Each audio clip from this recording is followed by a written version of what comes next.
The Gamepad Moto Mod is a good idea in search of games. Motorola's Moto Mod ecosystem has been building out for a while, and the Moto Gamepad seems like it's the most obvious extension of that system.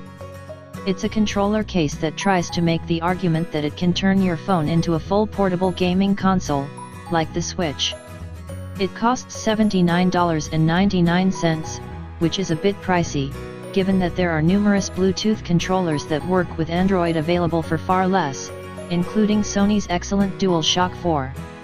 However, the Gamepad does offer some extra conveniences like an integrated battery and a direct, lag-free connection to your phone, which might be enough to justify the extra cost. The hardware for the Gamepad is excellent. Like most of the other Moto mods, it connects to the back of your phone with a satisfying magnetic click.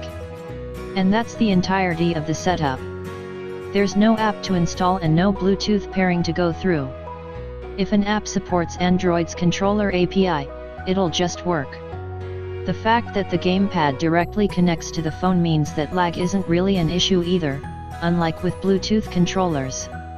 It also doesn't block the camera, should you feel the need to snap a quick picture while having the fairly bulky mod still attached. The buttons themselves are good, too. The D-pad has particularly crisp travel, the two analog sticks are responsive, and the face buttons aren't too soft. My only issue is with the triggers, which are basically a split, rounded corner and occasionally a little tricky to hit. But unless you're trying to play a first-person shooter, that shouldn't hold you back too much. The end product leaves you with something not dissimilar in size and shape to Nintendo's Switch, but a little smaller. Unlike the Switch, though, the Moto Gamepad has a fairly big problem when it comes to actually having games to play. That's because while the attachment may be one of the better and more responsive controllers I've used in conjunction with a mobile device, there's not a whole lot of games worth the effort of carrying around the Gamepad. It's big enough that keeping it attached to your phone the entire time is not feasible. That's because most of the best smartphone games, whether that's something like Candy Crush, Alto's Adventure, or Monument Valley, have been designed from the ground up for touch controls or simple taps and swipes, not complex button mashing.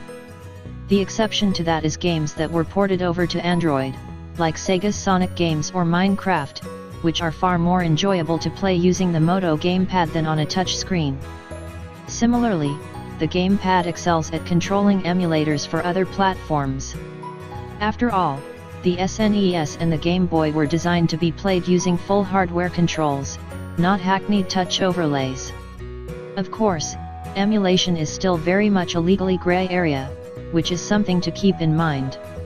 If you are someone who plays a lot of Sonic or emulated Game Boy games, though, the Moto Gamepad performs incredibly well and is just a far more enjoyable experience than the often poor touch controls for those platforms.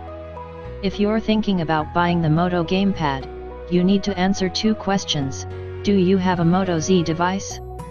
Okay, that one might be a bit obvious. But more importantly, what kind of games do you like to play on your phone? Given that only a small subset of Android users are ever going to own gamepads, it's not in developers' interests to make big, complicated games that are best played with full hardware controls, which means that ports, clones, and emulation are pretty much the best use case for the Moto Gamepad. If those are the kinds of games you like to play on your phone, then the Moto Gamepad is probably great for you.